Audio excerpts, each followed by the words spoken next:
lo primero de todo, buenos días y bienvenidos a todos a esta primera conferencia que vamos a tener dentro del ciclo y de la feria que se ha programado en la Cátedra Universidad Empresa en representación del director de la escuela, Luis Maldonado.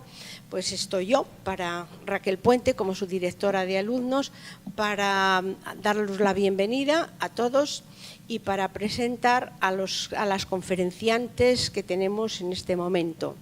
En primer lugar, en la pantalla tenéis a Montse Zamorano y... ¿Dónde se me ha ido? ¿Dónde se me ha ido? Begoña, por favor. Begoña de abajo. Ellas son dos arquitectas de la Escuela de Arquitectura de Madrid, las dos, y que van a hablar fundamentalmente de las otras oportunidades que tiene para poder trabajar un arquitecto que haya salido pues, de esta casa o que salga de esta casa. Y bueno, pues sin más, doy la palabra también, por si ella quiere, a Rosa Saralegui, en nombre de la hermandad, si ella quiere comentar algo. Muchas gracias. Pues nada, yo quería daros la bienvenida a todos también y animaros, y me encanta que os hayáis apuntado un montón de vosotros a estas jornadas de emprendimiento. Y nada, pues creo que sí que estamos llegando a lo que queríamos, que era que nos conocierais un poquito más, no solo las siglas de HNA o la hermandad, que creo que no nos conocíais, y poquito a poco pues creo que nos estamos acercando a vosotros. Cualquier cosa podéis contar con nosotros a lo largo de vuestra etapa académica y posteriormente cuando ya ejerzáis. Y eso, que mucha suerte y que disfrutéis de la jornada. Bueno, buenos días y muchísimas gracias por la presentación y por la invitación de estar aquí hoy. Creo que vamos a empezar así, aunque en teoría la presentación iba a aparecer en la otra pantalla, pero me parece que si esto funciona desde aquí... Bueno, mientras me traen el mando para poder pasar, me voy a quedar aquí y luego igual hacemos el cambio, ¿vale? Bueno, pues nada... Directamente voy a empezar explicándoos un poco el porqué de este título, que como os han comentado, habla de ese momento al que seguramente os estáis enfrentando al acabar la carrera, ¿no? Que es, y de ahí el título de Ready, Steady, Go, o Preparados, Listos, Ya, porque hasta ahora seguramente habéis estado haciendo muchas cosas. Algunos de vosotros, con las ideas que habéis presentado a estas jornadas, habéis empezado alguna historia, alguna aventura nueva, pero todavía estáis como con el respaldo de estar en la universidad, de que todavía no habéis dado como el salto a la realidad profesional o a ese abismo al que seguramente os parece que os enfrentáis al acabar la carrera.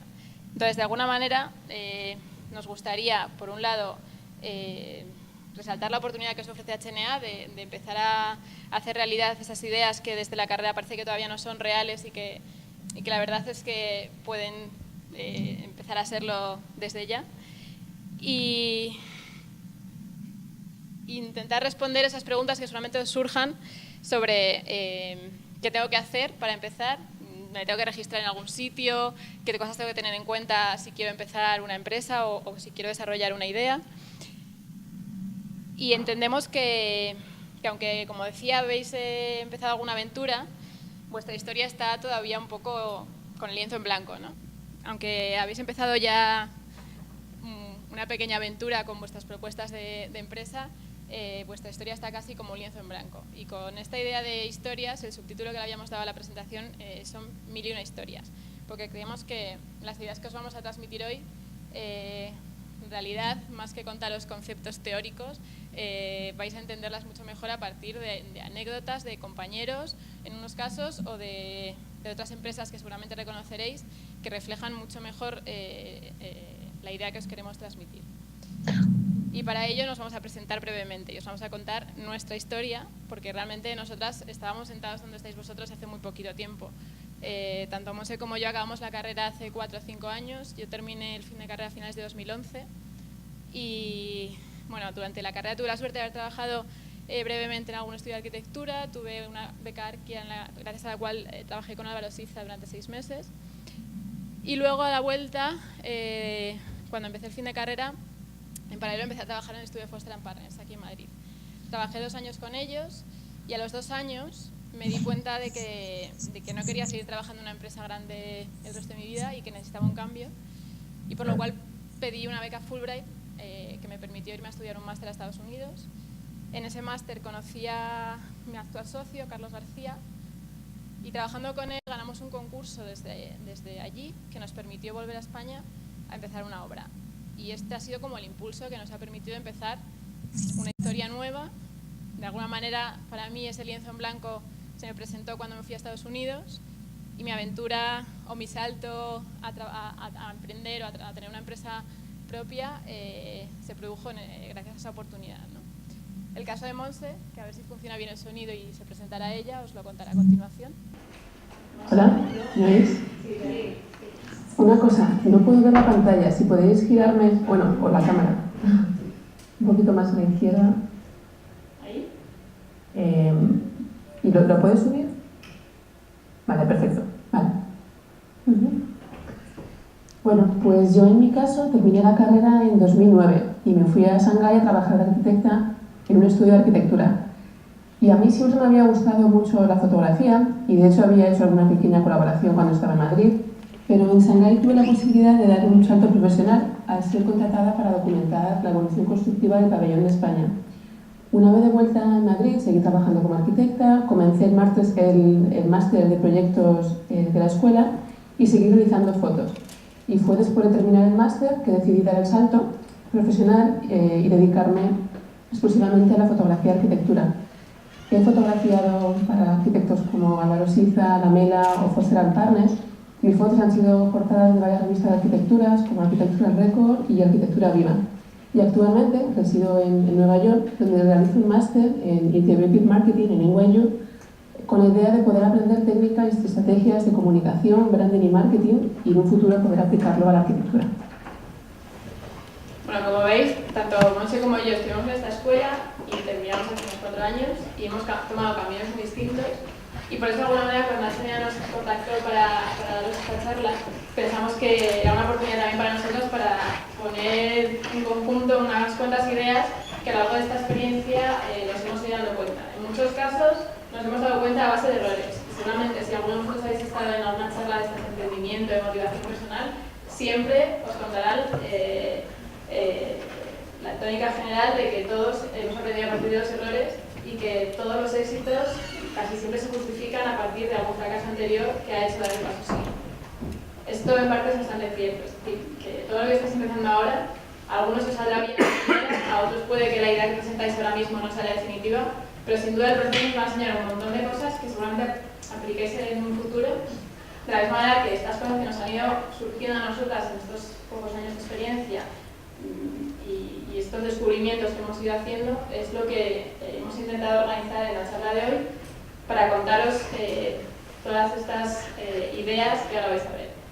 Lo hemos intentado organizar en estos 4 paquetes, una primera parte mucho más pragmática, que además es el nos han pedido que os transmitamos, que es esa parte más mecánica de todo el tema de regulación legal, que seguramente os den mucho miedo al principio, saber qué tenéis que hacer, dónde tenéis que registraros, qué cosas tenéis que tener en cuenta.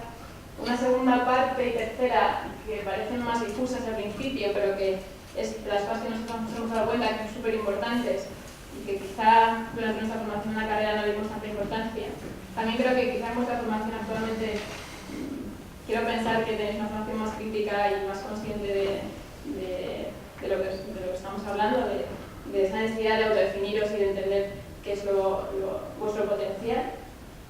Esa es la primera parte, definiros. Y una segunda parte de cómo la comunicación, de cómo nos dirigimos al público, si entendemos que lo que ofrecemos es un servicio o un producto, también es muy importante. No podemos comunicarnos igual entre nosotros que de cara al cliente. Y por último, una serie de ejemplos que hemos seleccionado que aunan de alguna manera todos los puntos que vamos a tocar. Como decía en esta primera parte, ¿qué tengo que hacer para empezar? ¿Qué tengo que hacer para trabajar legalmente de manera individual?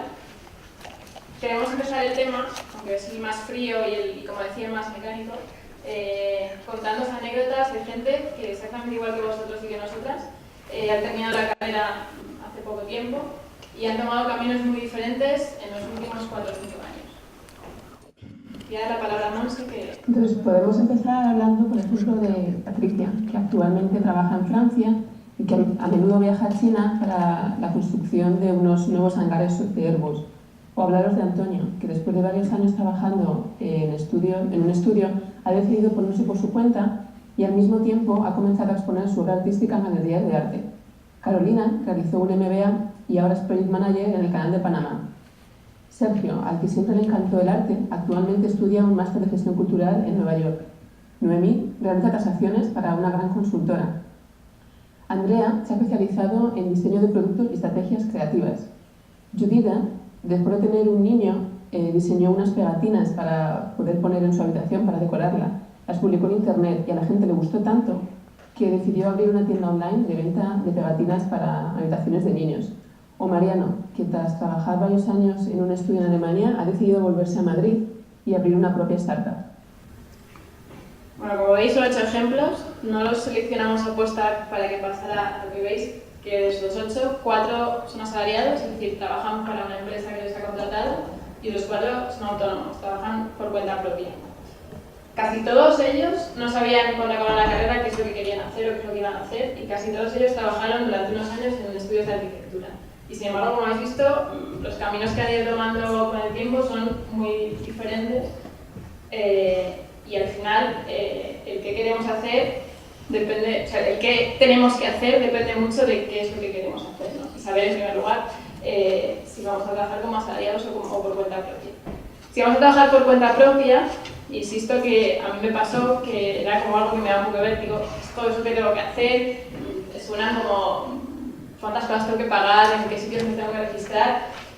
En realidad siempre hay alguien al lado que te resuelve ciertas dudas, ¿no? No está mal asesorarse, pero de verdad digo que si no existen trucos, pautas o ecuaciones a seguir para el éxito, esto es lo único que tiene trucos, o sea, que tiene pautas, y es que tenemos que seguir los siguientes pasos.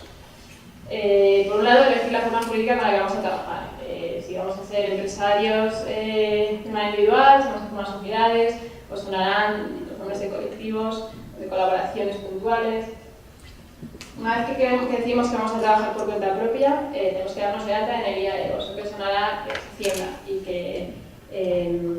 que según la actividad que vais a realizar, tendréis que saber si tenéis que hacer algún pago, si tiene una cuota o no la tiene. Tener claro vuestra responsabilidad civil, que está cubierta. Si vais a realizar alguna actividad en relación con la profesión en sí misma, habéis oído hablar en centros como legal del tema del seguro, os sonará SEMAS o muchas otras compañías aseguradoras. Por contar un poquito, saber que hay seguros, tenéis que una cuota fija de seguro y unas cuotas variables, aunque en función de las horas que realicéis, aunque cada vez hay más opciones, depende mucho de la frecuencia con la que realicéis horas. El punto 4 se me aparece la opción HNA o el RETA, que será lo que os sonará como seguridad social. Me gustaría destacar este punto porque a mí me pasó, y lo comentaba antes con Rosa, que una vez que te das de alta en el RETA no tienes marcha atrás, y aunque puedes solapar las dos opciones,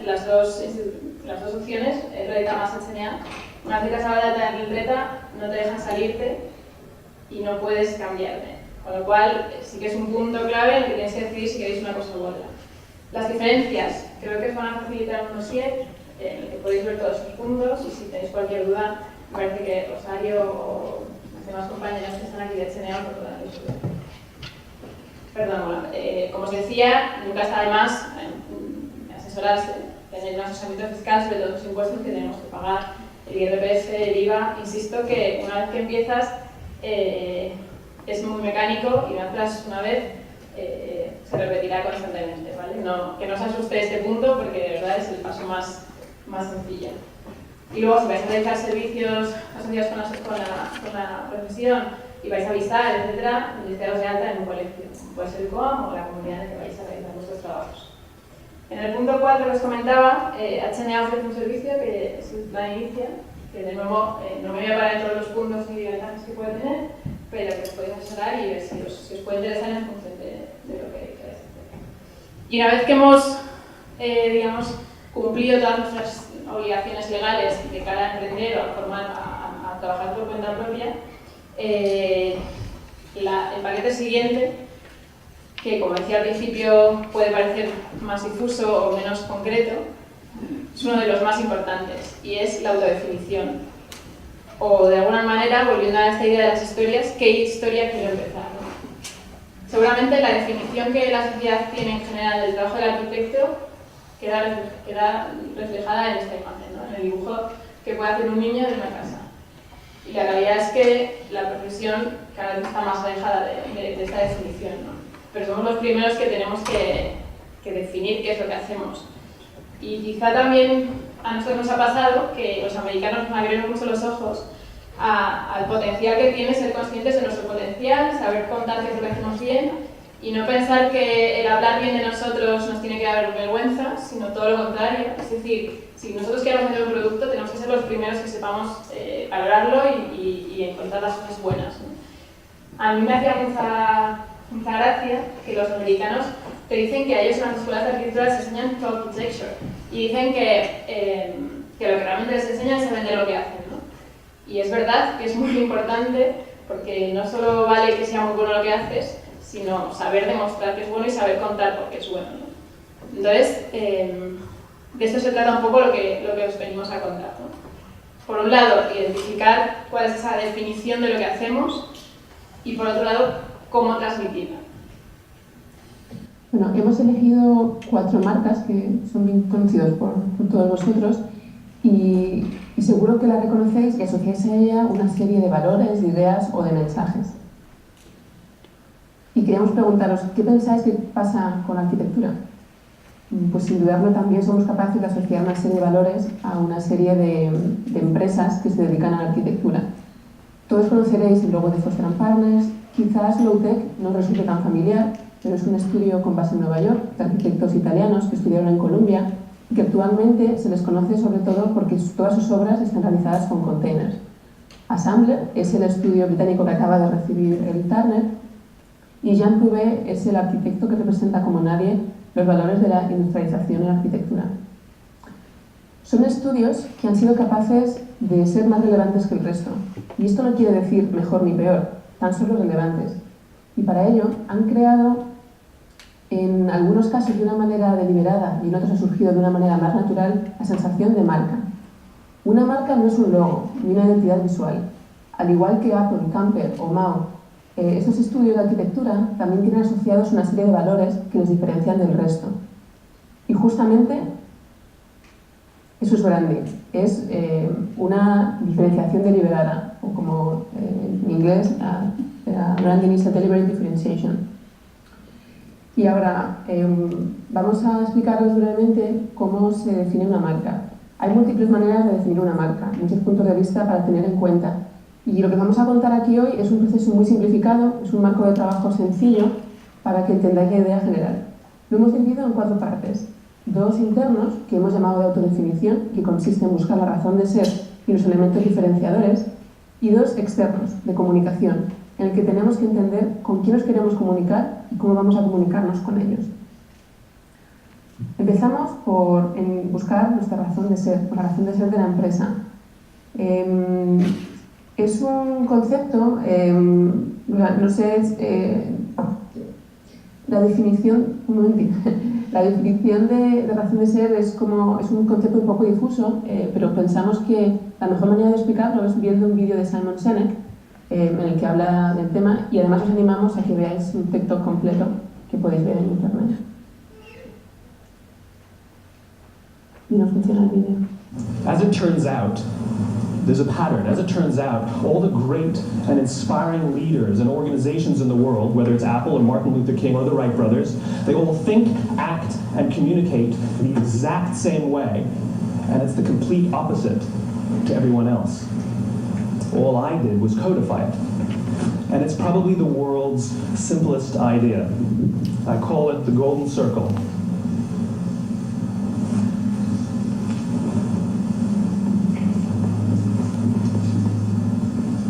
Why, how, what? This little idea explains why some organizations and some leaders are able to inspire where others aren't. Let me define the terms really quickly. Every single person, every single organization on the planet knows what they do, 100%.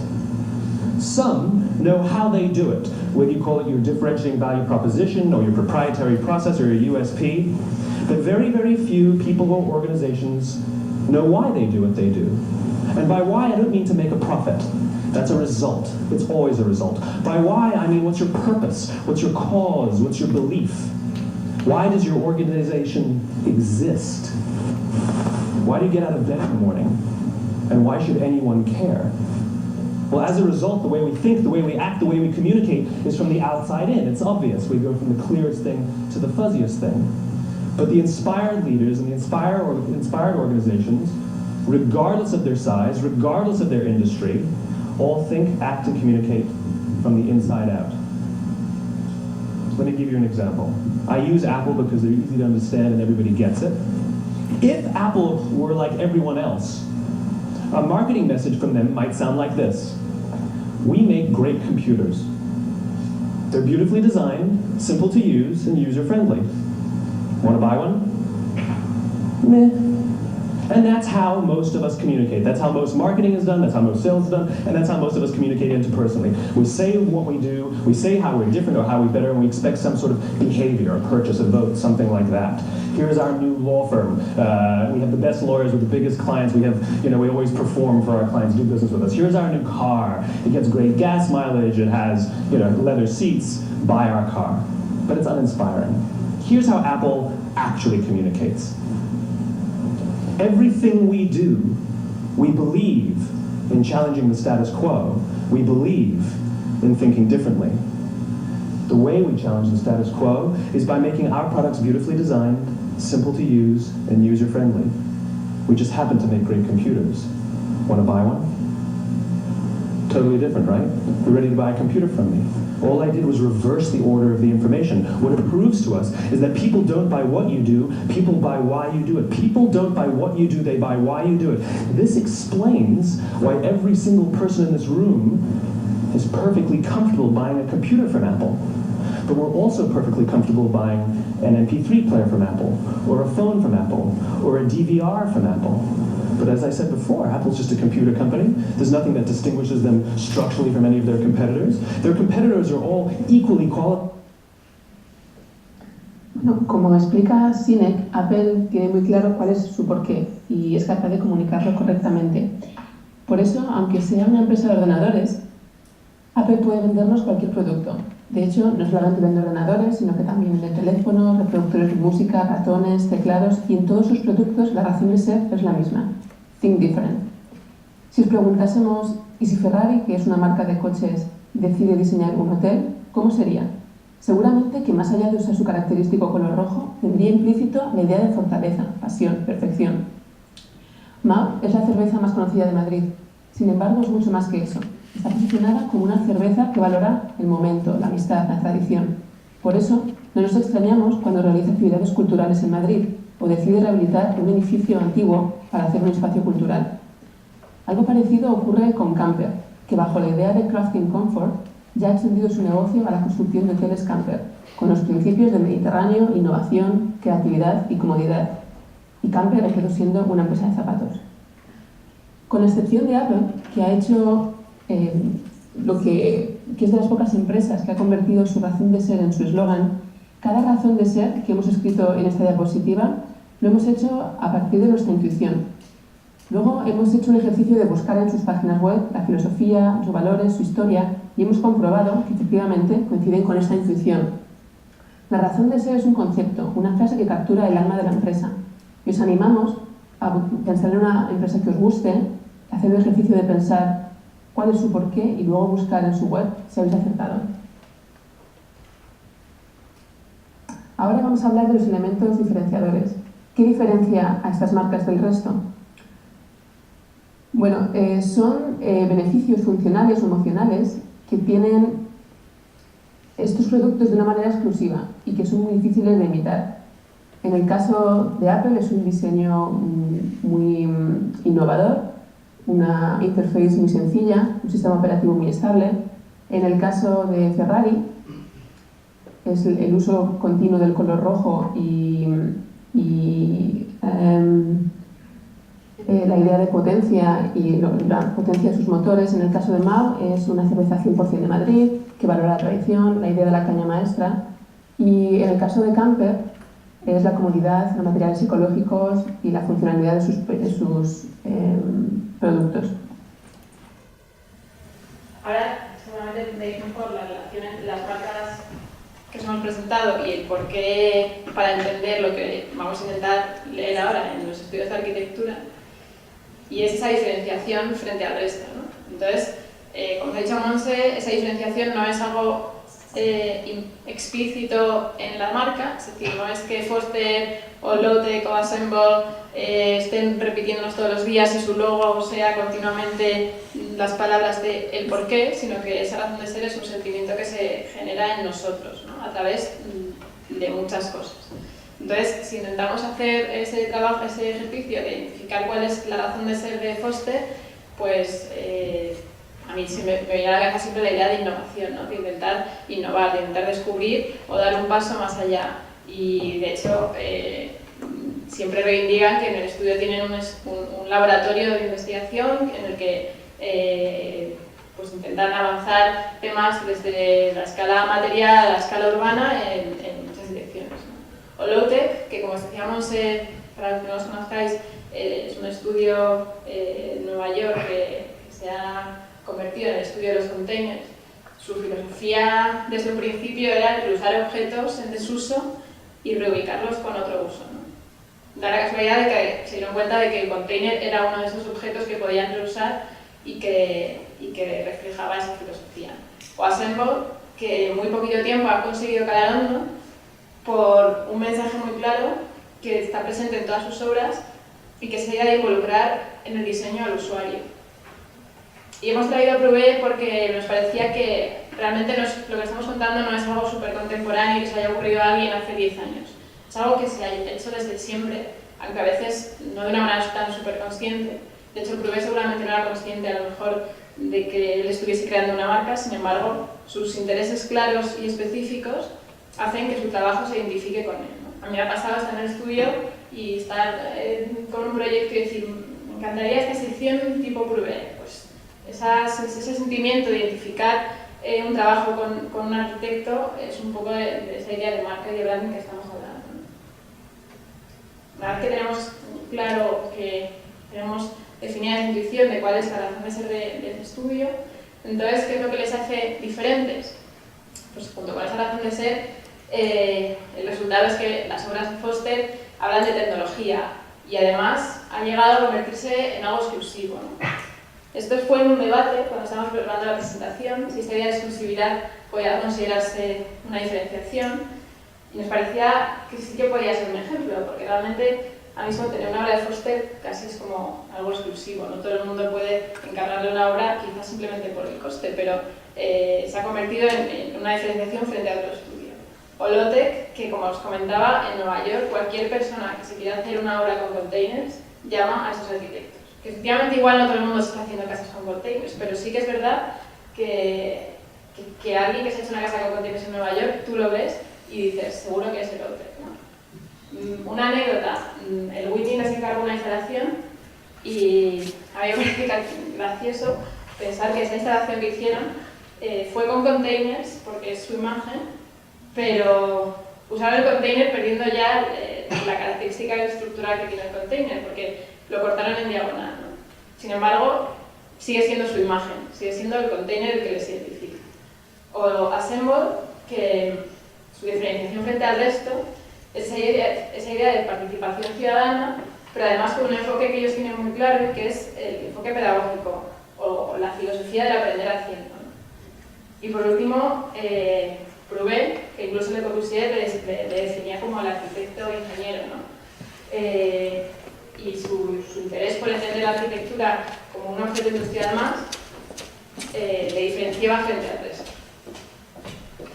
Vale, una vez que tenemos claro cuál es nuestra razón de ser y cuál es nuestra diferenciación, es decir, qué podemos hacer mejor que nadie, Ahora viene otro ejercicio bastante complicado que es, vale, ¿y ahora qué? ¿Y ahora cómo lo cuento? ¿No? ¿Y ahora qué tengo que hacer para que el resto de la gente sepa como yo sé qué es lo que yo puedo hacer bien mejor que nadie? Seguramente todos lo habéis visto en situaciones de una cena con amigos, todos arquitectos, todos hablando de temas de arquitectura, comentando qué chulo fue el proyecto que hiciste el cuatrimestre pasado, o el último edificio de BIR, o la barandilla de no sé qué museo, criticando, y entonces de repente llega un amigo de fuera que no es arquitecto y no se entera de nada. Y a mí me ha pasado al revés, a mí me ha pasado estar cenando con médicos, no enterarme de nada, pero en el momento en el que pillo algo de la conversación, de repente me doy cuenta que me empieza a interesar, ¿no? Y que si me entero de algo, igual me pica la curiosidad. Pues esa idea es un poco... Eso es lo que nos gustaría ahora que vieseis lo que pasa en otros entornos. Bueno, es tan sencillo como, por ejemplo, ir a la farmacia.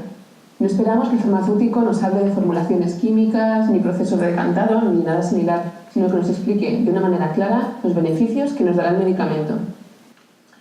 Y esta adaptación de la comunicación no es nada nuevo para la arquitectura. De hecho, los arquitectos más influyentes han sido capaces de alcanzar tanta relevancia, en parte, por haber sido capaces de adaptar sus discursos. Por ejemplo, resulta curioso que Koolhaas, antes de ser arquitecto, fuese periodista, y que Le Corbusier fuese un apasionado de los métodos de publicidad y marketing de su época y coleccionase folletos. Los dos son un ejemplo perfecto de arquitectos adaptados a su tiempo, capaces de entender cómo la gente percibe la realidad a través de las diferentes herramientas y medios de comunicación, y esto explica en parte cómo han sido capaces de sobrepasar el ámbito arquitectónico y haber llegado a publicar en medios de comunicación de masa. Entonces esto nos lleva a analizar un poco cuáles son los agentes que participan de esa comunicación, ¿no? Y en general en nuestro trabajo estos son los tres agentes que casi siempre están presentes. Nosotros los arquitectos, el promotor y el usuario final, que en muchos casos a veces dos confluyen en la misma persona o a veces aparecen otros nuevos, ¿no? Pero lo que es importante es entender que no todos los agentes tienen siempre los mismos intereses. A veces sí y a veces no. A los arquitectos a menudo nos interesan temas más relacionados con investigar en nuestra propia obra o incluso un reconocimiento por parte de los compañeros de profesión, pero a lo mejor al usuario final le da un poco más igual que el material con el que estás construyendo sea para ti súper importante ver cómo funciona. Lo que quiero es que le funcione y que donde va a habitar sea funcional, ¿no?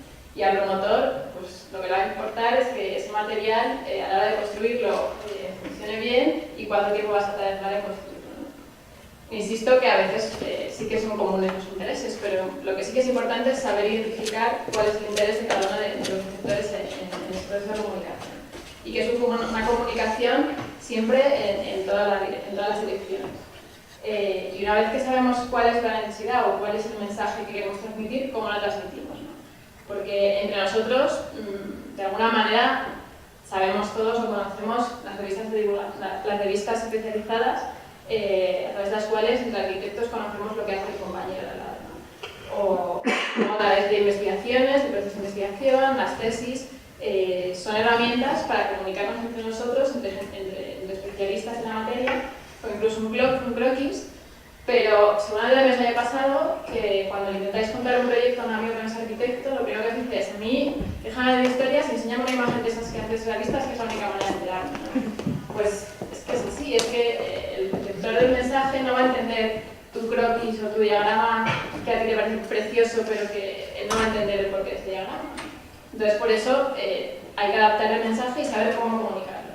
Y por eso las revistas de mesita de té, que igual tiene vuestra abuela en casa de interiorismo, a tu abuela le entiende mucho mejor lo que le quiere contar, ¿no? Y entonces es interesante abrirlas y ver cómo son las fotos que hay en un tipo de revistas o en otro, ¿no? Nos pareció interesante este ejemplo, muy reciente, no sé si conocéis la historia de la Casa de Palacios, unos compañeros, algunos de ellos a clase también en la escuela, que han creado este videojuego, que si lo conocéis podéis entrar en su página y verlo, que es una herramienta que han empleado para un plan urbanístico que están desarrollando, a través de la cual tanto el promotor como el usuario como el arquitecto pueden trabajar y de alguna manera visualizar en el momento y entender los conceptos que si no al arquitecto le resultan muy difíciles de explicar al usuario final.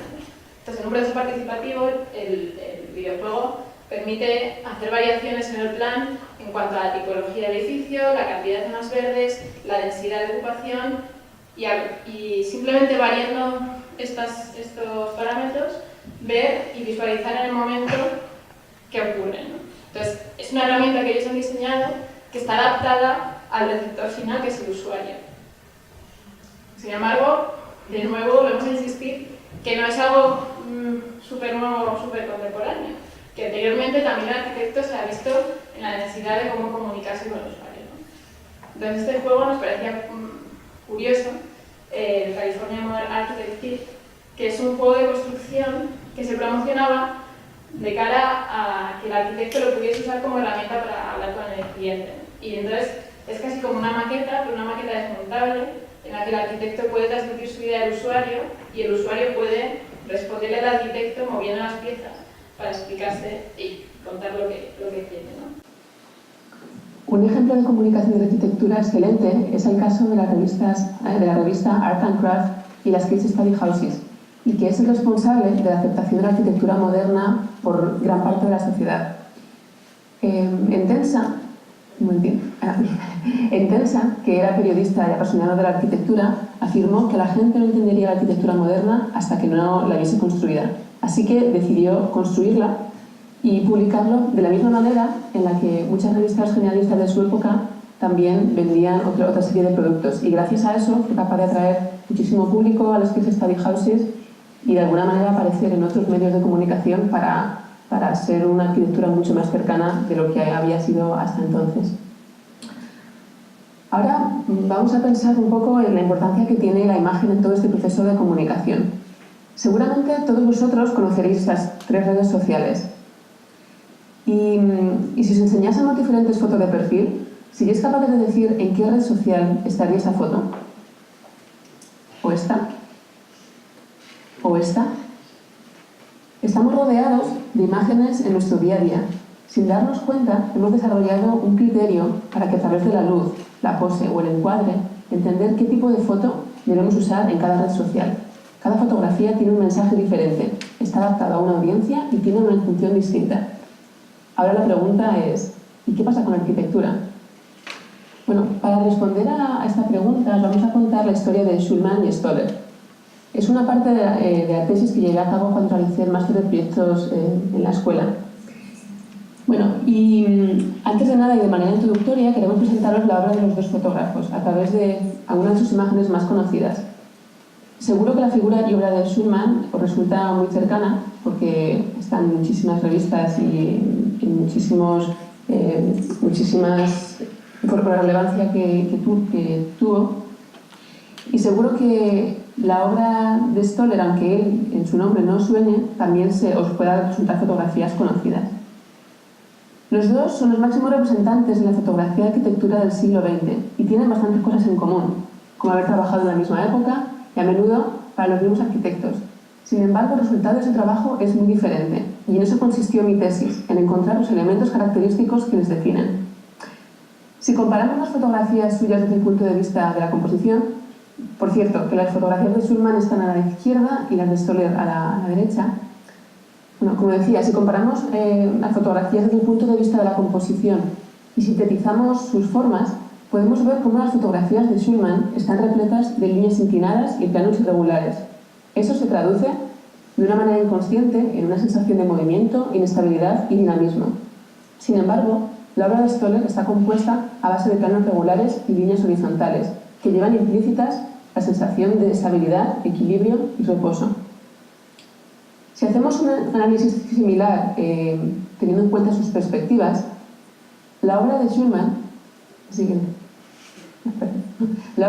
está repleta de puntos de fuga descentrados, que produce, como él mismo decía, un equilibrio dinámico, como si fuese un fotograma de una película de cine en movimiento. Por el contrario, la obra de Stoller está repleta de fotografías con un punto de fuga único, que le aporta estabilidad, equilibrio y atemporalidad a sus imágenes. Al comparar el uso de la luz, podemos ver cómo en la obra de Schulman aparecen unas sombras alargadas, casi exageradas, como si fuese una escenografía, mientras que en la obra de Stoller la luz es mucho más natural y medida. Estas dos imágenes resumen en buena medida la razón de ser de sus fotografías. Schulman capturando el ambiente, el lifestyle, la sensación de los espacios, mientras que Stoller se centra mucho más en poner en manifiesto la estructura del edificio, la idea que tenía el arquitecto al hacer esa obra. La diferencia en el uso de la figura humana es otro elemento diferenciador. Schulman utiliza a las personas como si estuviesen posando. Podemos ver a qué clase social pertenecen, su ropa, cómo se comportan. Sin embargo, en Stoller aparecen personas anónimas, que en su conjunto explican el uso y escala del edificio. Las personas en la obra de Stoller no solamente no tienen la función de posar deliberadamente y para mostrarnos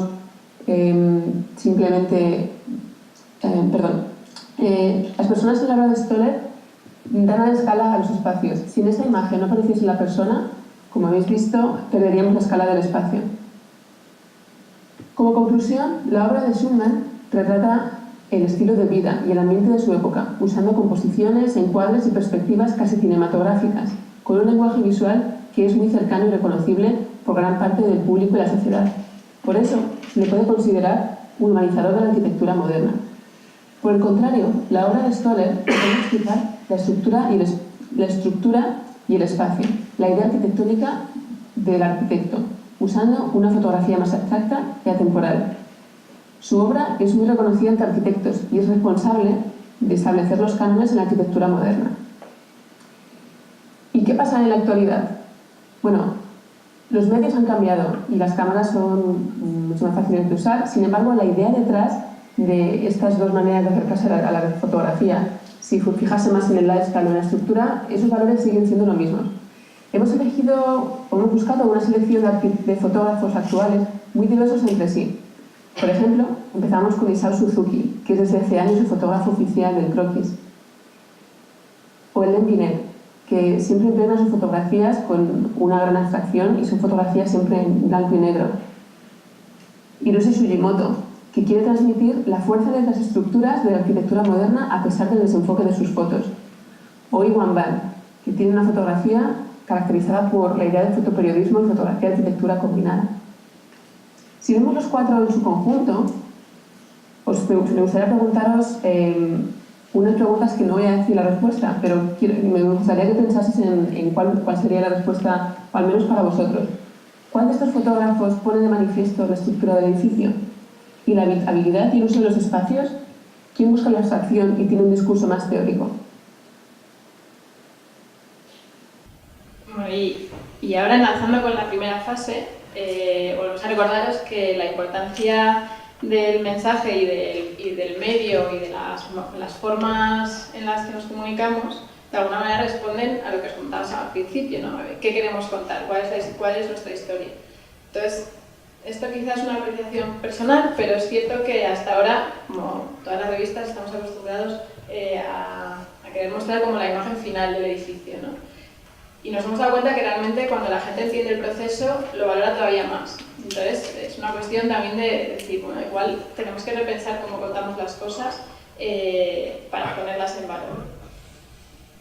Y si damos por barrido todas estas fases que hablábamos al principio de tema de regulación legal, la autodefinición, cómo nos comunicamos, ahora nos gustaría contaros brevemente ejemplos que, como os decía, engloban todas las partes o fases, ¿no?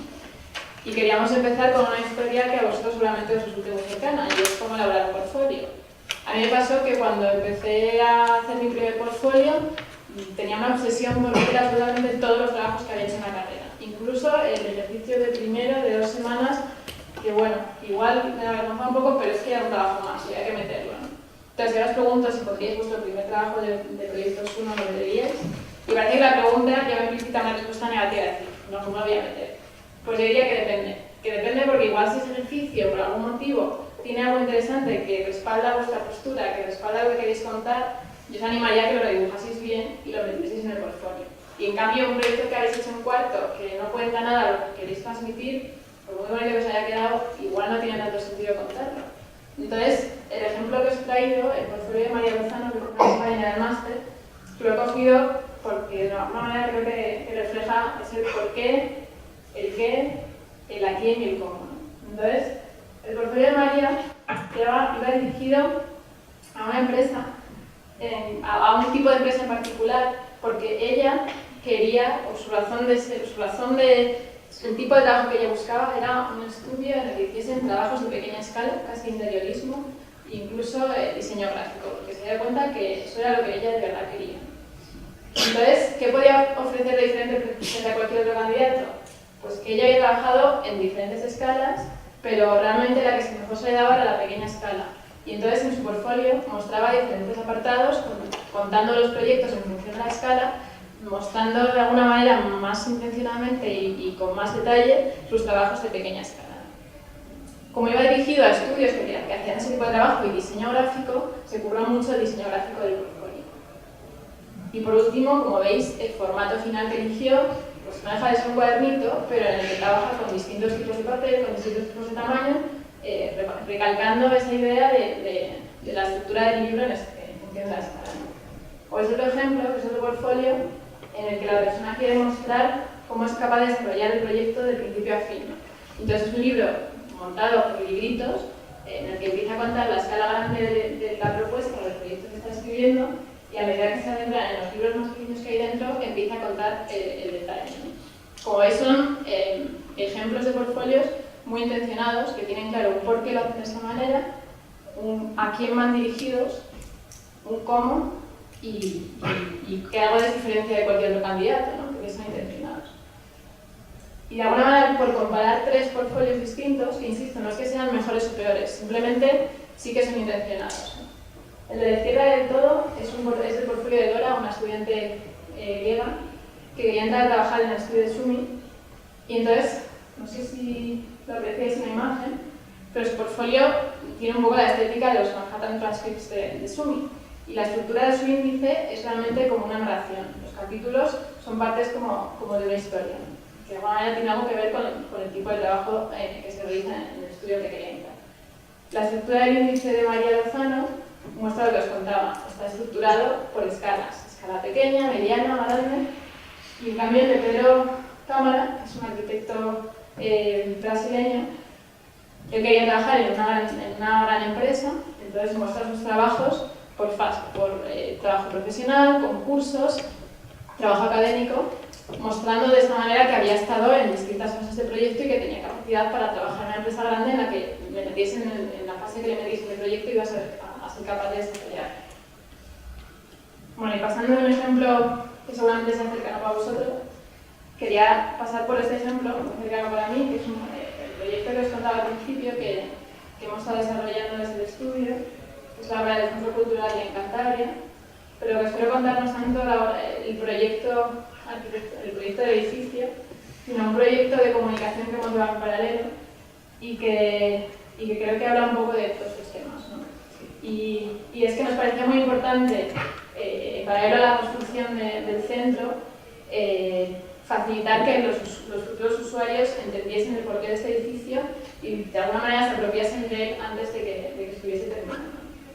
Entonces, nos animó mucho porque al principio, cuando ganamos el concurso, los medios de comunicación de la zona se apropiaron del lema y el nombre de Influvium, que es el lema de nuestra propuesta, empezó a calar hondo desde los primeros días, gracias a la prensa, entre los usuarios y ciudadanos de Reynosa, que es el pueblo en el que lo hemos construido.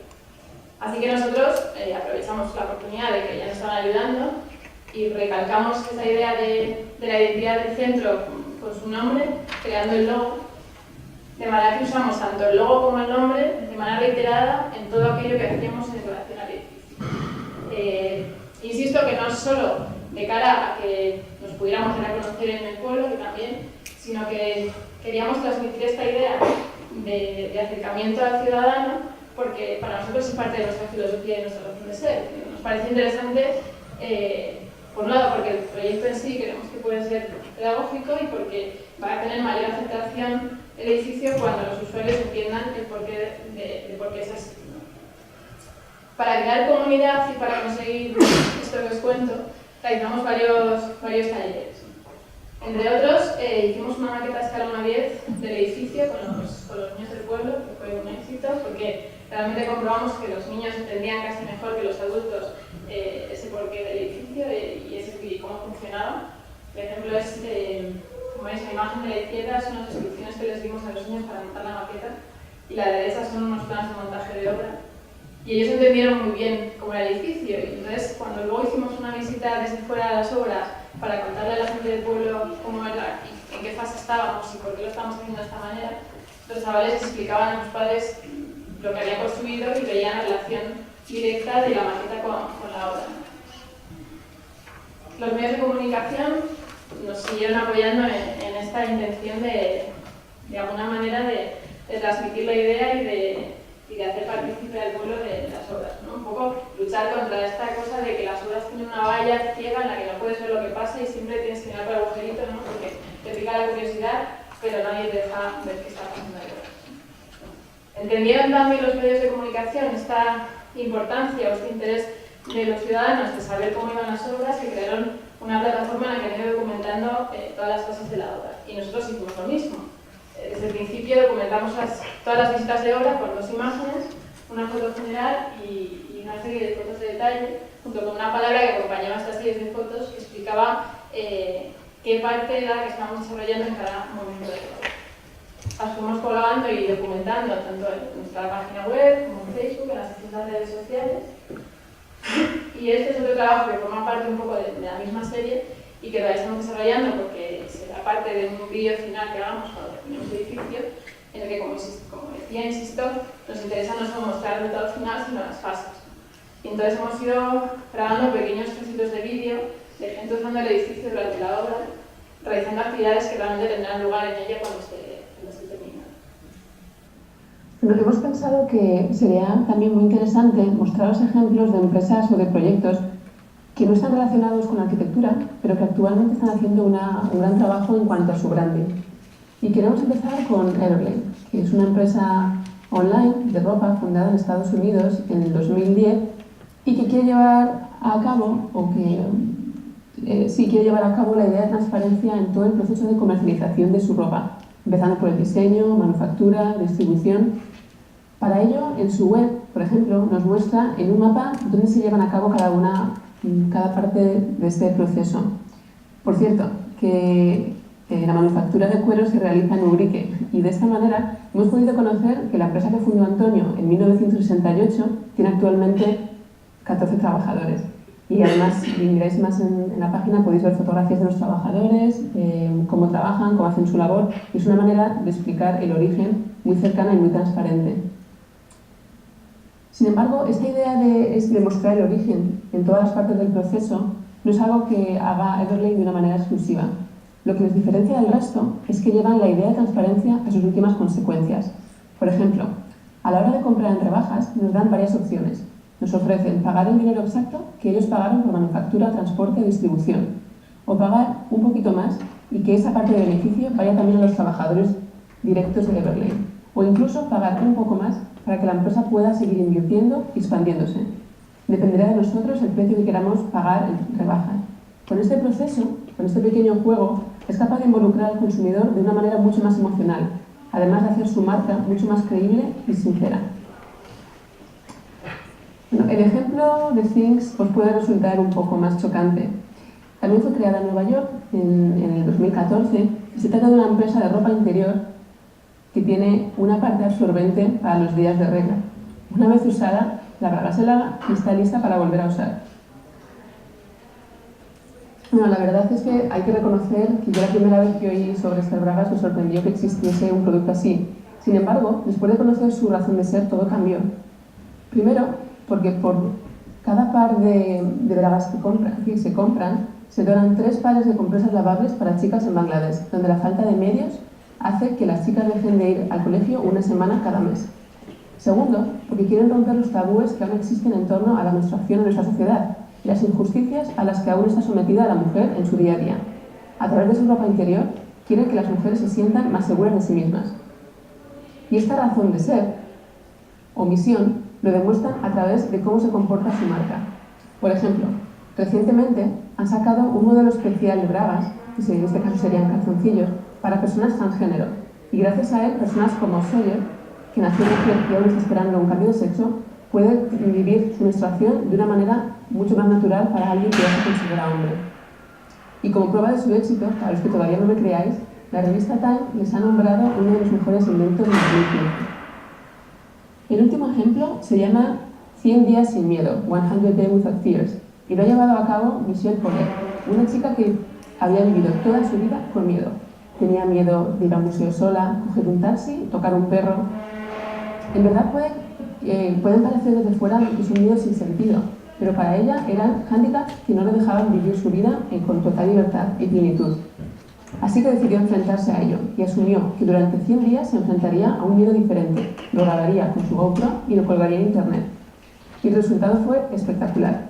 A las 2 semanas se hizo viral, comenzó a tener muchísimos seguidores y despertó interés en todos los medios de comunicación, tanto que incluso llegó a impartir una charla en TikTok, explicando su experiencia, y ahora mismo está dando charlas de motivación en las oficinas de Facebook o YouTube. Ahora Michelle no solamente quiere seguir venciendo sus miedos, sino que quiere que los demás se sientan inspirados con su ejemplo y sean capaces de vencer sus miedos propios también. Actualmente está trabajando en crear una plataforma en internet donde la gente podrá compartir sus miedos y también poder compartir cómo consiguió afrontarlos. Bueno, y creo que hemos empezado un poquito tarde, pero vamos a intentar resumir también, porque si estáis aquí los que estáis participando en las jornadas, nos gustaría pasaros un poco la palabra. Queremos terminar con una historia muy breve, pero que, si insisto que todo lo que os hemos contado no son recetas que haya que seguir al pie de la letra, porque cada uno llevará su camino, pero sí que son, de alguna manera, consejos que os podemos transmitir. El que para mí sí que es una pauta o una regla que sí que es necesaria es tener perseverancia. Lo sabréis por la carrera, pero realmente llegar al éxito es ser perseverante, ¿no? Entonces la historia de Sherezade, no sé si la conocéis, parecía como una para terminar esta lista de mil historias. Y es que Sherezade es la protagonista de los cuentos de las mil y una noches. Entonces, la historia es que había un sultán que cada noche se dormía con una mujer y a la mañana siguiente la mataba. Y así a 3.000 mujeres que pasaron por su habitación y a la mañana siguiente las mataba. Entonces llegó Sherezade, que sabía la historia y que cuando se presentó ante el sultán tenía claro que quería intentar cambiarlo. Entonces llegó allí y por la noche empezó a contarle un cuento. Cuando empezó a amanecer, el cuento todavía no había terminado y Sherezade le dijo al sultán que tenía sueños que mejor seguir a la noche siguiente. Así que el sultán la dejó seguir viva para continuar la historia a la noche siguiente. Y a la noche siguiente, Sherezade terminó esa historia y empezó otra nueva. Y volvió a pasar lo mismo. Contó la historia segunda y cuando empezaba a amanecer todavía no había terminado y el sultán le decía que acabase, que es que se hacía de día, y Sherezade le tuvo que decir que es que estaba cansada y que mejor terminara el día siguiente.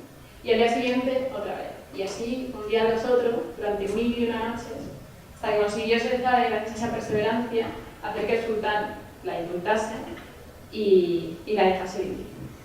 Entonces, realmente es sobre todo consejo que nos podemos dar, ser perseverantes y tener mucho ánimo en sacar adelante muchas ideas. De verdad, aprovechar las oportunidades que surgen con más genial. Cuando nosotros estábamos en la carrera, hubiésemos tenido oportunidades así. De verdad, os animo a pensar que la formación del arquitecto enseña maneras de hacer y son además maneras de hacer que cada vez están más valoradas en la sociedad actual y tienen muchas aplicaciones y que no veáis el futuro con miedo, sino todo lo contrario, con muchas ganas porque tenemos mucho por hacer. Y eso es todo.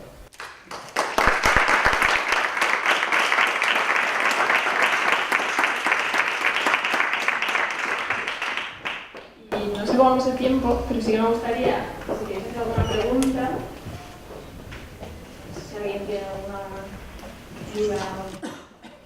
Yo quiero preguntar una cosa. Yo tengo una duda sobre, bueno, cuando uno decide montar, trabajar para uno mismo, mi pregunta sería sobre cómo te financias, dentro de la inestabilidad que es trabajar para uno mismo, ¿no? Que unos meses cobras más, otros meses cobras menos, un mes no cobras, otros meses cobras un montón. pues según por las fases del proyecto o los trabajos que te puedan salir de manera como puntual. Antes de que, a pesar de esta inestabilidad, la rueda más o menos vaya como tirando y vayas teniendo una serie como de ingresos que te permitan seguir adelante, ¿cómo te financias hasta llegar a ese momento, digamos? Yo mañana quiero montarme por mi cuenta y ¿cómo me pago un alquiler si tengo un estudio? ¿Cómo pago después de pagar de los colegiados? No sé cómo se da igual.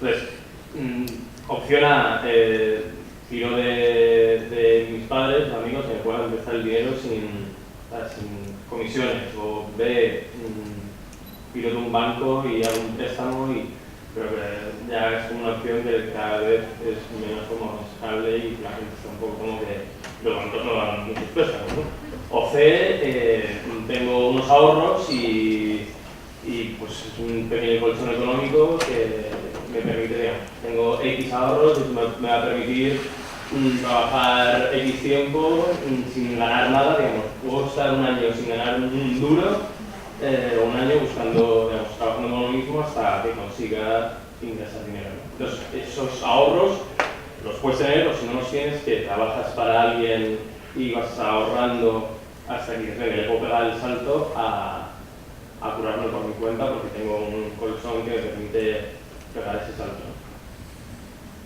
Voy yo y luego si quieres continúas tú. La verdad es que te he respondido muy bien a tu pregunta. No, y bueno, entonces pues ya de paso pues contamos con vosotros vuestra experiencia, digamos, el momento en que pegar el salto a montarlo por vuestra cuenta, pues como financiaste, digamos, es el primer mes, ¿cómo empiezas? A ver, por un lado creo que hay una de las charlas, ¿no?, que va a hablar Actúa UPM de temas más concretos de cómo formar una empresa, de buscar inversiones, etcétera. Y ahora también te digo que mi experiencia después de estar fuera y volverme a España, que llevo año y medio aquí, es que se está creando una comunidad de emprendedores y de gente buscando financiación y buscando inversiones que desde fuera parecía que no, pero que realmente está ahí, y entonces seguramente en Actúa UPM nos hablen de cómo buscar inversores, que no sé si no se puede apuntar algo en concreto en esa dirección, pero yo prefiero no mojarme porque creo que van a hablar más del tema en las próximas jornadas. Las otras opciones que tú planteas son reales, es decir, muchos de los ejemplos que os hemos contado al principio de compañeros son así. Es decir, Mariano, que acaba de empezar una startup, ha estado 4 años trabajando en Alemania y se ha asociado a un amigo que estudió ADE y que lleva también otros 3 años trabajando en Nueva York en una consultora y han conseguido ahorrar pasta, han tenido una idea buena, que la han conseguido la forma. También es verdad que no te puedes lanzar a la piscina sin tener un poco de seguridad de que la idea que tienes es viable, ¿no? Y insisto que las fases por las que tendréis que pasar os las contarán mucho mejor en las charlas de Actúa UPM. Pero una vez que confías en que la idea es realizable, pues muchos de nosotros lo hemos hecho gracias a que tenemos ahorros y nos podemos tirar a la piscina con la seguridad de que lo que vamos a intentar es posible, ¿no? Pues es verdad que como os dije, yo di el salto gracias a un empuje que fue ganar un concurso que nos dio un poco de pasta y nos justificó volver para empezar las obras, y eso ha sido un poco el tirón que nos ha permitido seguir, ¿no? Y que es verdad que si no hubiera sido eso, yo pasé de trabajar en un estudio grande a estudiar y no pensaba volverme directamente a intentarlo si no hubiera sido eso oportunidad. O sea que a veces no es simplemente decir quiero montar un estudio y me voy a poner a hacerlo, ¿no?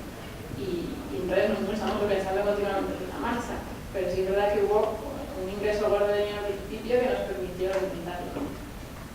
No sé. Yo sí quería comentar algo más, y es que antes de dar un salto para montar tu empresa propia, al menos en mi caso, yo estuve pues casi 5 años o 4 años haciendo fotografías y trabajando en estudio de arquitectura. O sea, yo no decidí de un día para otro, bueno, ahora voy a hacer fotografías porque me gusta. Cuando di ese salto es porque veía que después de unos años de experiencia compaginando las dos opciones, que era trabajar en un estudio y estudiar en la universidad, además de hacer fotografías, vi claro que había realmente de una manera natural una posibilidad real de hacer fotografía y dedicarme solamente a ella. Entonces, además yo entonces añadiría una cuarta posibilidad, y es que durante un tiempo a lo mejor hay que compaginar tu trabajo personal con un trabajo que te genere esos ingresos y no tienes un respaldo económico detrás. Y esos años, pues ese momento, pues no es fácil porque tienes muchísimo trabajo, no te da tiempo a nada, pero también es la única manera de, como decías, de no arriesgarte demasiado y dar un salto que a lo mejor todavía es muy precipitado. Yo diría que las posibilidades son inmensas y por eso que no existe una receta única. Que por un lado ese es un camino que muchos de nosotros hemos tomado, es decir, no hemos dado el salto a empezar de cero desde ya, sino que hemos tenido una experiencia profesional de unos años que nos ha permitido tener un colchón. Pero insisto que también existe cuando de verdad tu proyecto o tu idea es viable y consigues tener un plan de negocio que te demuestra que sí que puede ser, buscas inversores es decir, no es que tú pidas un crédito, es que un inversor va a apostar por tu idea, te va a dar pasta, te va a decir que dentro de unos años tienes que multiplicar el valor de tu empresa por X y confía en ti. Es decir, eso también es viable, pero de verdad, luego que seguramente os hablo mejor de esto en la Expo. No sé. No, sí, yo creo que, a ver, tirarte a la piscina sin saber si hay agua, pues arriesgado, ¿no? Siempre si pegas el salto por eso, justo porque hay un concurso, porque en el caso de Monse, pues veía que le salían más encargos de fotografía y tal, entonces ves como una cierta viabilidad y entonces pegas el salto. Vamos, sí, un poco mi duda, como el empezar el primer mes, como el primer, en cuanto empiezas, digamos. Me gustaría que esperaseis lo que hemos contado hoy con que cuando empiezas, lo que tienes que tener claro es que tu idea sea viable, pero saber que tienes una idea, ¿no? Es decir, no voy a acabar, me voy a meter en estudio de arquitectura a ver si viene alguien y me llama, ¿no? Porque eso sí que no funciona así. Entonces, si tienes claro una intención, un porqué, una razón de por qué lo quieres hacer, eso te va a ayudar porque vas a tener mucho más vas a saber mucho más cómo tomar las decisiones siguientes. Y por otro lado, ya te he dicho que retirarte a la piscina no es tú solo con tus padres, que tienes que saber que hay muchas otras oportunidades que os pueden apoyar si de verdad tenéis ideas prometedoras o que alguien pueda confiar en ello. ¿Alguna otra pregunta? Pues casi me da tiempo a preguntarles a ellos. ¿Estáis aquí los que estáis en la siguiente fase?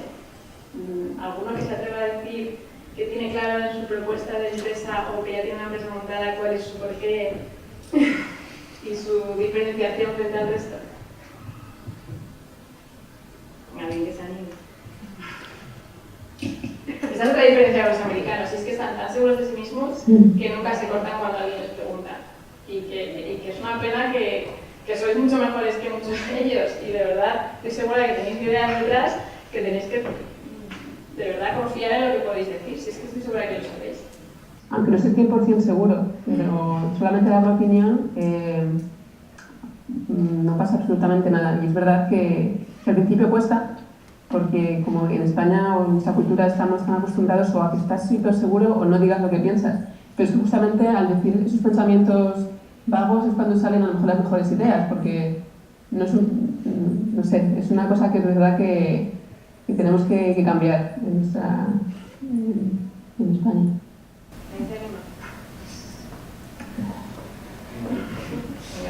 A ver, nosotros ahora mismo estamos como proyecto porque todavía no hemos conseguido organizar la empresa, pero básicamente lo que hacemos es ofrecer la plantación de 3 árboles alrededor del mundo con diferentes asociaciones, porque hemos estudiado los beneficios que tienen los árboles.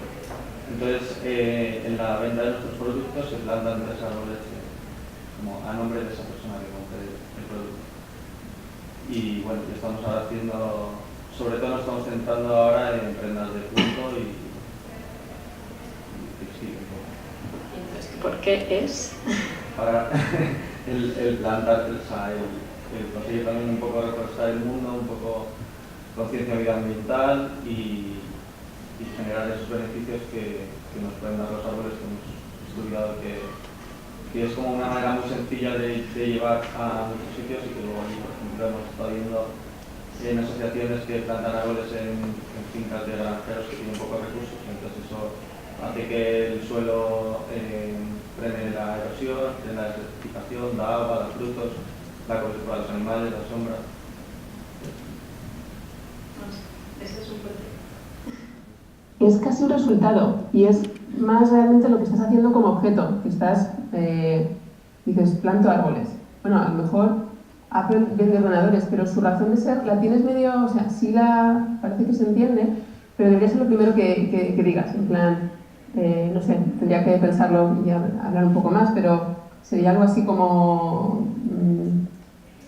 a ver, que tampoco quiero que suene muy americano esto, lo de luchar contra la despoblación de los árboles. Algo así es como muy exagerado, pero sería algo más como una idea aspiracional, como casi un sentimiento no tan concreto de plantar árboles, pero eso. Buscamos hacer un mundo más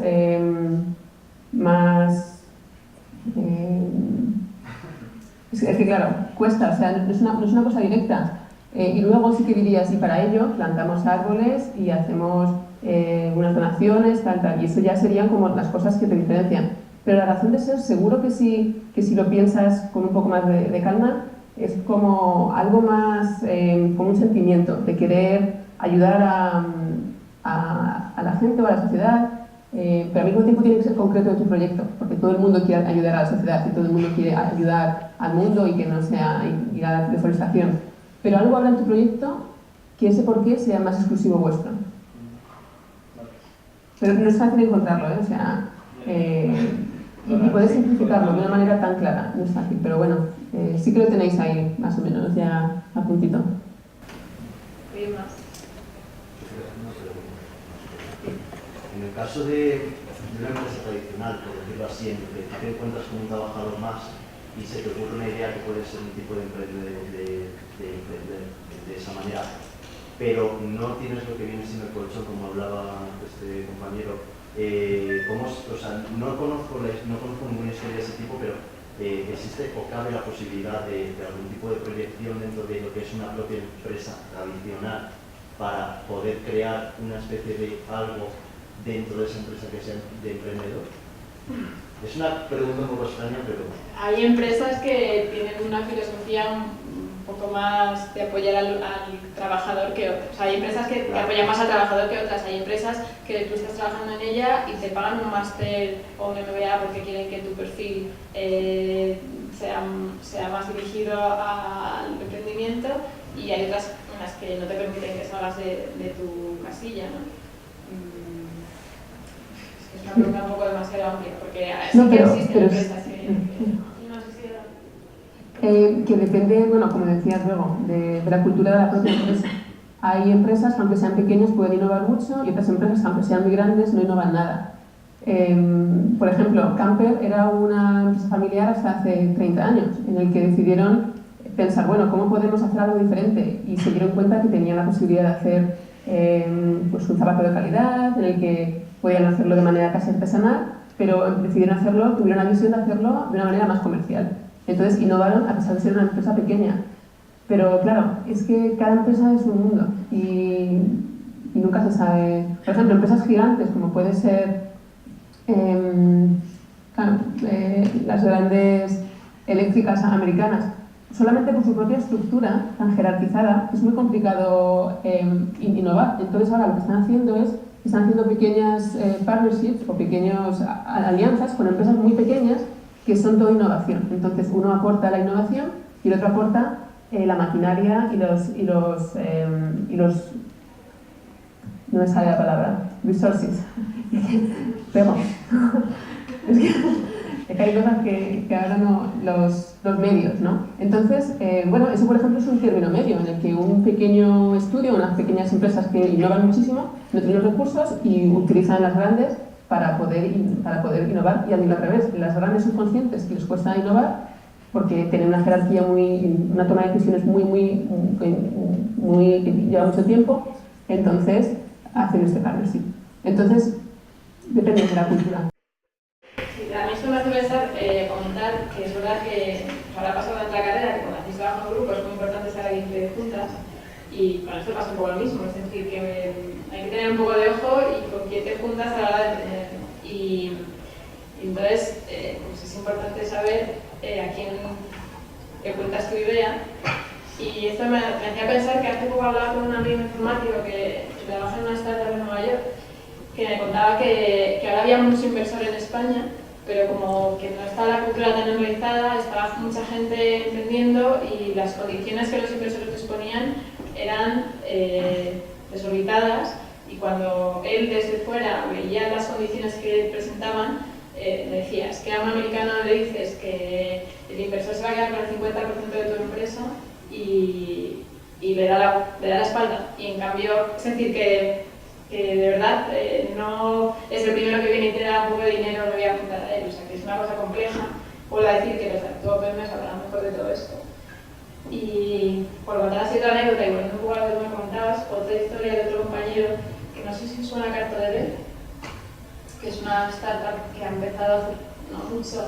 Es una aplicación o una página web en la que tú insertas data y ellos te visualizan un mapa, un diagrama, un mapa, no estoy nada más un mapa porque es un mapa geográfico en el que visualizan la información que tú insertas. Entonces tienen una versión gratuita en la que tú metes datos geolocalizados de cualquier tipo y visualizas un mapa, pero tienen la versión de pago en la que una empresa como por ejemplo Zara puede meter sus datos de compras de productos y de movimiento de transporte de unas prendas de unos países a otros, y entonces pueden visualizar de manera instantánea ese movimiento.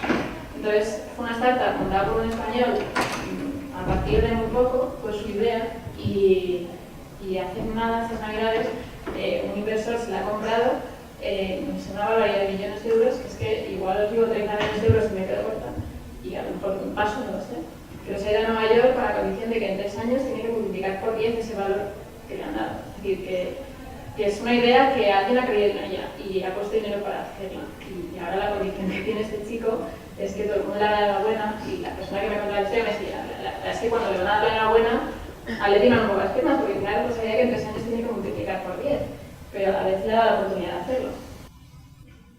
Y luego también, respondiendo a tu pregunta, imagínate que estás en una empresa que a lo mejor de primeras pues parece que no le gusta mucho innovar, que es una empresa que siempre hace las cosas de una manera, y no le hables de la palabra innovación, vamos, le pone nervioso, porque vamos, no quiere ni oírlo hablar. Sin embargo, y un poco aplicando las cosas que os hemos explicado en la charla, depende de cómo le cuentes la historia, a lo mejor le convences, porque si en vez de decirle, oye, vamos a innovar, vamos a hacer una nueva propuesta de, no sé, de cualquier historia, a lo mejor le da miedo. Sin embargo, le dices, oye, ¿qué te parece si aumentamos el beneficio en un 10% de aquí a un año?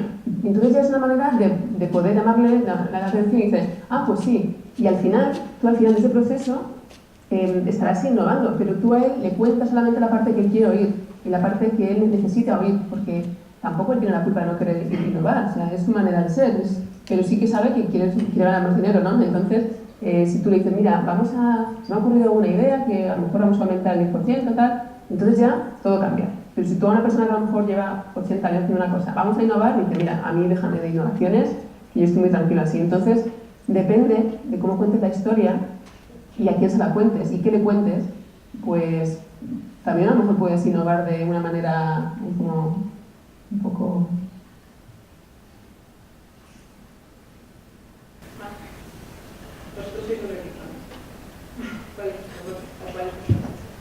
Bueno, es un poquito lo mismo. Queríamos buscar una idea, una forma constructiva que acabara un poco con las típicas construcciones, sobre todo que nos han llevado a esta crisis, ¿no? A esta hipoteca de invertir una burrada de millones en una construcción y hacerlo de un modo concreto que no nos guste. Entonces estamos buscando alternativas, pues eso, de cosas más viables económicamente, más sencillas de construir y que aporten pues, lo mismo más.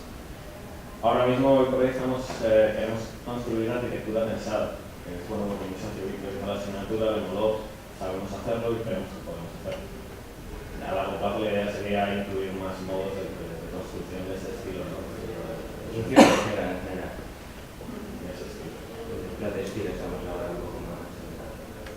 Entonces, cuando dices, hemos empezado por 0 por estructuras textiles, pero luego vamos a ampliarlo y entonces te preguntaría, ¿y cuál es tu diferenciación frente al resto? Porque si me dices, o sea, existen muchas arquitecturas efímeras, ¿no? Sí, ¿Qué te diferencia frente al resto? A ver, ahora mismo solo nos planteamos arquitectura textil, o sea, lo que quiero meter más. Entonces, partiendo de ahí, claro, hay cosas que van a compañía en España que ya lo hacen. No es que podamos ofrecer algo diferente, sino que es un mercado en crecimiento, entonces tenemos coger una cuota de ese mercado y aumentar. Darle un poco un toque más arquitectónico, porque las 3 o 4 empresas que se dedican a hacer arquitectura textil en España tienen como una visión un poco ingenieril de ese tipo de estructura. Creo que tenemos que aportar un poquillo un toque más arquitectónico, más de diseño, un poco ese punto de vista. No sé qué decir.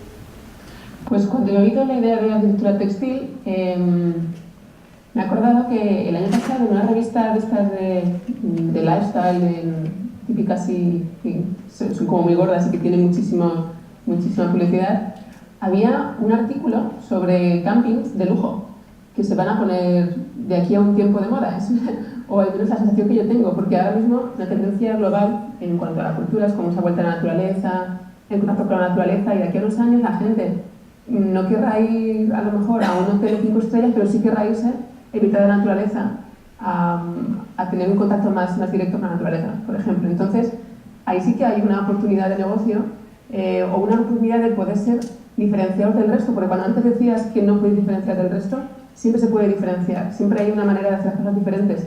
Y justamente, a lo mejor, viendo esa tendencia general, podéis ofrecer un producto que todavía no está en el mercado español. No sé, se me ha venido a la cabeza esa idea. Y sobre todo, de verdad que siempre te puedes diferenciar. Cuando estaba, por ejemplo, el mercado de las videoconsolas saturado, pues llegó Wii y lo reinventó, porque vio una necesidad de ir a un tipo de cliente mucho más maduro, de familias, que antes no existía. O sea, siempre hay maneras de reinventar la necesidad o los productos. No contesto directamente a tu pregunta, yo creo del por qué, pero es que cuando has dicho lo de la arquitectura textil me ha recordado eso. No sé si la respuesta es ¿Cómo? que no sé tu respuesta. ¿Alguien más que se anime?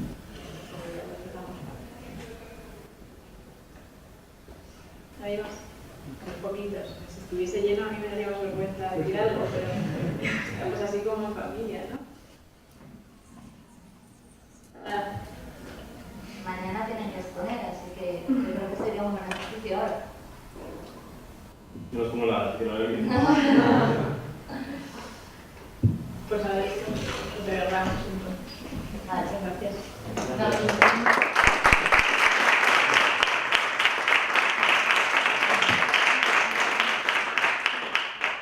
Yo quería daros la enhorabuena a las dos por el trabajo hecho y cómo lo habéis expuesto, porque no sé si os ha ayudado a vosotros tanto como a mí, pero me ha parecido como increíble. Así que enhorabuena de verdad y millones de gracias, no sé, y estamos en contacto. Muy bien, muchas gracias a vosotros. Y mucha suerte.